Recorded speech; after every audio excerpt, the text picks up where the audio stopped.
Hey guys, it's Kat, and this is going to be the True Tea call-in episode for my conversation about whether or not polyamory makes somebody queer.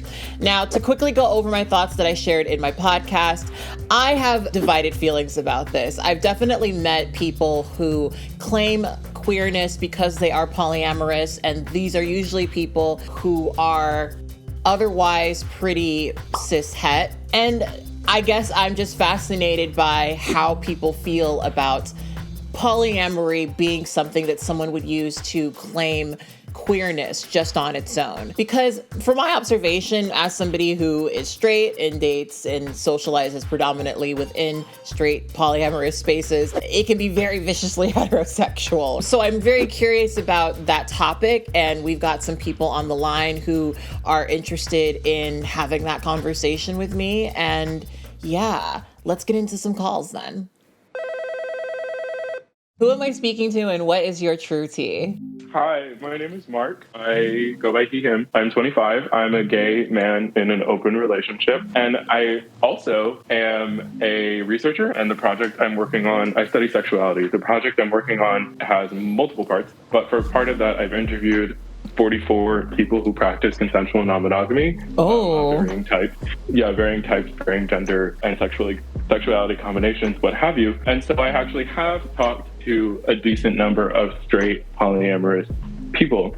And my true tea, my kind of hot take is I do think that even for a lot of straight poly guys, polyamory is queer. And interesting. I guess the best way to talk about that is just to give stories. So I'm going to tell you things that some of my respondents have told me, and I guess explain why, like the similarities that I see. So for me, the most emblematic story, like the one that was the most shocking to me, was I had this guy, he was in his mid-30s, he's straight and polyamorous.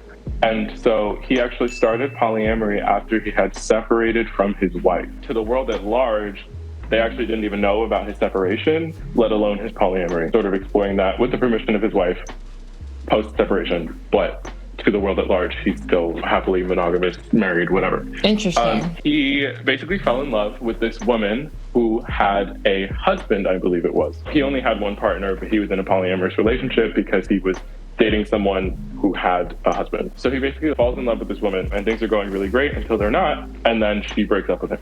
So he comes to work visibly dejected, basically, like very upset. And obviously everyone can see. So people are like, hey, what's up? Like, why are you sad? And so that's when he decides to come out to people, not only about having been separated from his wife, but also about being polyamorous. And after talking to a few people about that in his place of work, he then decided to reach out to his boss, who also is the head of the LGBT organization where he worked. So like, he's sort of like the designated person you're kind of like supposed to go to for like sexuality related things. And so he came up to her and he said, hey, I know that I'm not queer or anything, but he was like, I do feel like this is like a sexuality related issue that I'm going through and that you might be able to help me with this. He said she was so like furious that he would seek resources from the LGBT community on something like that. And then she filed a sexual harassment claim against him. Oh, wow. Him talking about polyamory at work was creating a sexually hostile work environment, and he was forcing people to talk about his sex life behind closed doors. Oh, wow. Interesting. Wow. Yeah. And that's probably because a lot of people's understanding of polyamory is, oh, so you fuck a bunch of people. Exactly. And it's ironic because in this circumstance, he was dating one person. He was dating a woman who had a husband. So anyway, I really firmly believe that example is a case of discrimination on the basis of sexuality or something like it, right? Because he is doing this, I would call it queer relationship structure thing, but there are no like legal protections for it. The person who filed it against him actually is ostensibly a queer person, is a lesbian. So I think that's really interesting too. And I just feel like something I keep coming up against in my research is this tension between these not gay poly people or like people who practice consensual non-monogamy who are looking for these opportunities for solidarity, and then these gay people who are very invested in like a certain level of normativity and like maintaining the status quo that are extremely resistant to wanting anything to do with people in that category. So to me, I don't know, that experience of like not being able to be who you are at work, and like the question of who you have sex with even coming up at work when it's really not relevant. And now it's on like public record for him, for anybody to go to, because there was a huge investigation that they had to do afterwards. It feels so reminiscent of the experiences of gay men in the 50s or 60s. Like that parallel is so apparent to me. Yeah, being policed in any way about what your relationships are, and then also having discussions of those relationships be inherently read as you being like overtly sexual. Exactly. That does ring a lot of bells. The topic of being discriminated because of your polyamory came up a lot, because a lot of people's understanding of queerness is something that kind of comes out of an experience of being discriminated because you're non-normative. So I guess I find the topic of discrimination on the basis of polyamory to be a really interesting one, because I feel like I, even as a poly person, don't have, a lot of working examples of that. So I'm kind of curious in your research what discrimination on the basis of polyamory looks like for myself and for other people who may scoff at the very idea that especially cis-het people are discriminated against. Obviously, that's one example, but I'm curious of others. Sure, absolutely. So I started with that one because I think that's the most extreme and apparent example of that. That's the example I used to say that you can be discriminated against on the basis of polyamory. So I actually had another example. The workplace in my work has come up as this arena where people are constantly expected to perform and prove their monogamy, which is something I think a lot of us don't realize we have to do, especially if you're monogamous, you don't even think about it. So another example, this woman, she was bisexual, so perhaps you could put her in the queer category for that. But she's a bisexual woman, polyamorous, similar situation, only dating one person, but her boyfriend has a wife. And she doesn't have a sexual relationship or romantic relationship even with the wife, but it's like a meta situation. They know each other, they all hang out, that sort of thing. She actually didn't even tell anyone at her job that she is polyamorous. Somehow her coworker just found out, probably because she saw him in a Facebook post or something and then stalked him and saw he had a wife. So anytime she would talk to a male coworker, this other coworker would come in and be like, oh, do you know that her boyfriend has a husband? Like, you have a wife, should you be talking to her? Like, kind of thing, whatever. And then it eventually escalated to the point of her verbally harassing my respondent at her workplace, basically saying, like, you're just a piece of shit, like, blah, blah, blah, blah, blah, blah, very publicly. And her boss didn't do anything about it. Wow. And so this woman, she quit that job. Oh, wow. And so I feel like she was pushed out of this job because she was being harassed in her place of work. She didn't even tell anyone that she was polyamorous. She was just like outed, harassed under the purview of her boss.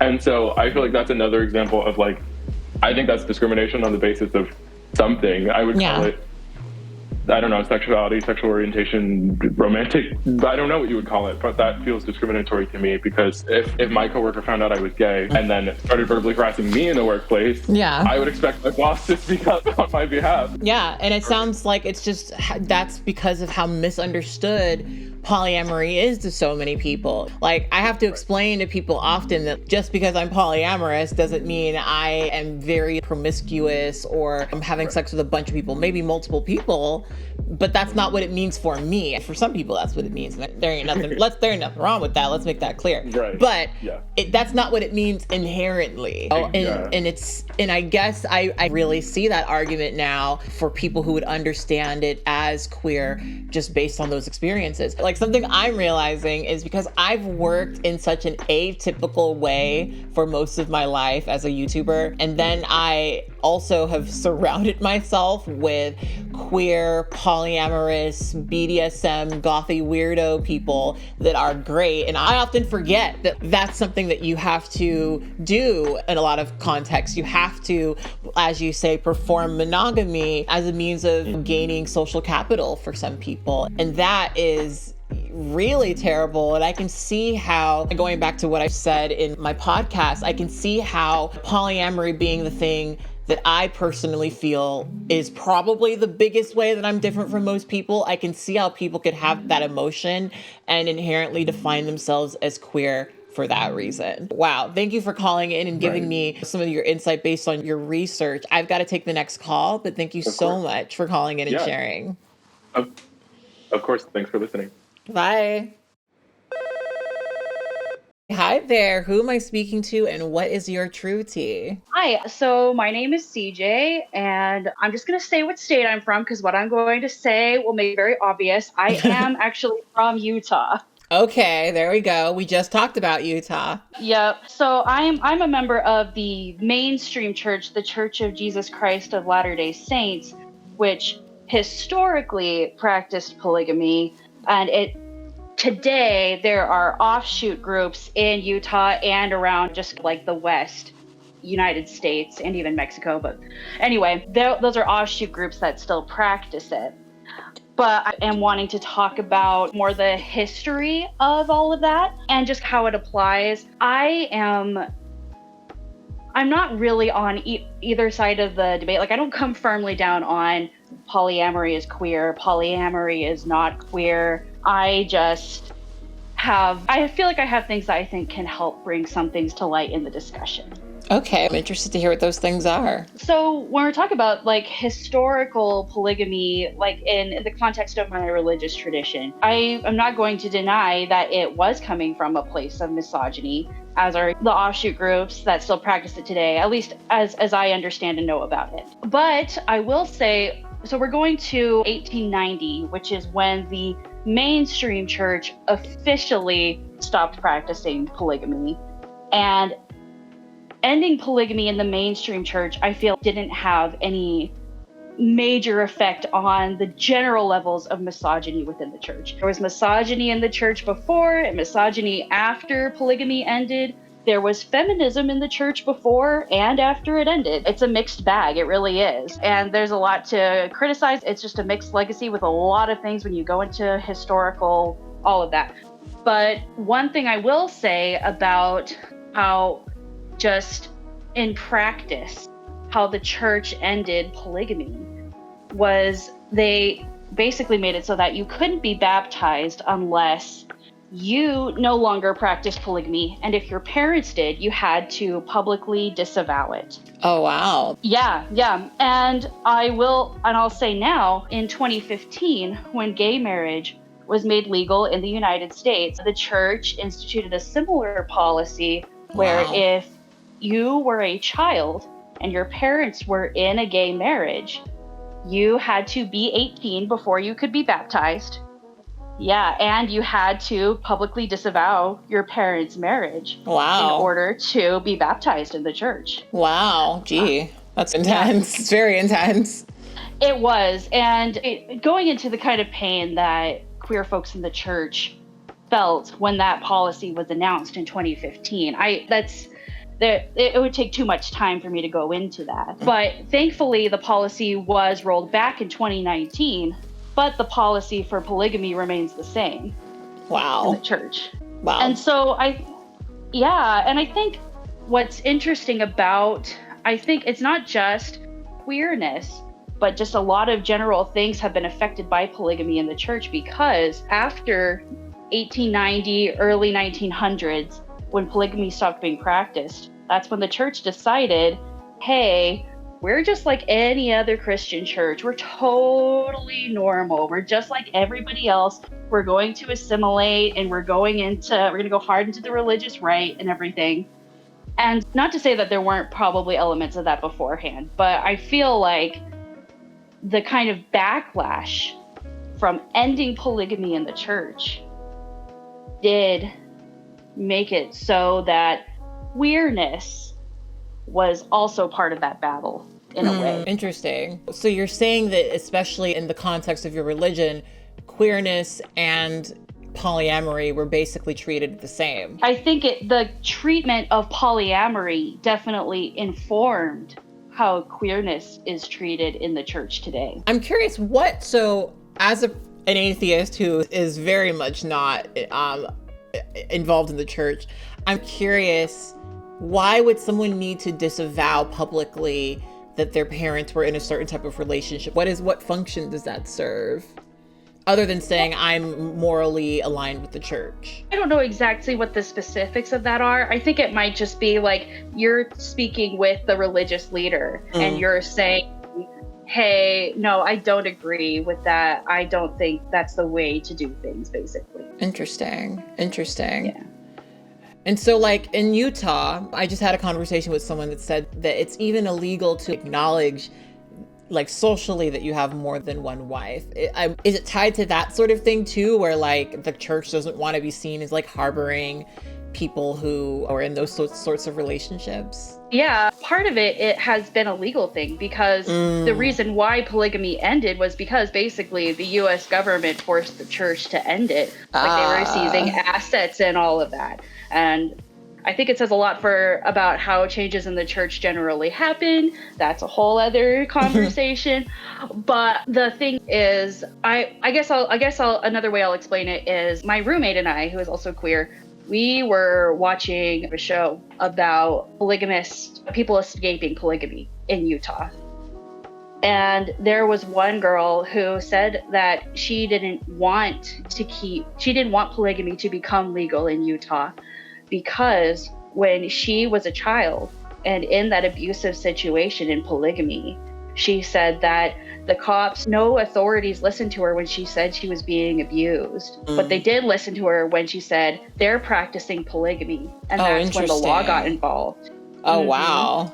And I have my own feelings about that. Like personally, I think that it would open a lot of doors just socially and in so many other ways for people to legally be married to more than one person. But on the other hand, like I think that does need to, especially here in Utah, it does need to come hand in hand with different structures that will help people leave abusive situations. Because a lot of people are trapped within those situations right now. It's just a complicated situation on all sides. And I don't know if what I've said has drawn any lines in the sand, so to speak, but I do think that hopefully it can help shed some light and help see more of the nuances here. I'm in my little California bubble where we openly speak about having, at least in my circles, more than one partner. And there's some people who definitely speak about more than one wife or husband. And it's interesting that in other places that's not legal, because that kind of does reinforce a lot of the previous callers who said, because queerness for a lot of people is defined so closely with discrimination and experiencing discrimination for not adhering to cis hetero norms, that poly, especially as it's being actively discriminated, shares a lot of similar experiences. And I didn't know that Utah was that intense at all about it. So I'm appreciative for the people calling it and giving me perspective on that, because it's not something that I knew before this conversation. Very surprising. Makes me feel very privileged to live in California for sure. Well, I'm grateful that I was able to come on and share my true tea. Hopefully you'll call in again down the line and share more about Utah. All right, so that's going to do it for the calls. We got some really amazing calls today. I really appreciate all of you guys who called in and shared your brew with me. I learned a lot of things I didn't know. I didn't know any of the very tangible experiences of discrimination that a lot of people in other parts of the country experience because they're polyamorous. So thank you so much for shedding light on that and for giving me your true tea. If you guys want to see the full unedited version of this call-in show, you can do so by going to my Patreon, patreon.com/katblaque. And you guys can get these episodes of True Tea early on Patreon as well. True Tea goes live on my YouTube channel the first Saturday of every month, but you can get it earlier on the first Wednesday of every month on my podcast, which is available on all podcasting platforms. Anyway, on that note, I will talk to you guys next time. I want you to always remember and to never forget that you are beautiful and you are loved.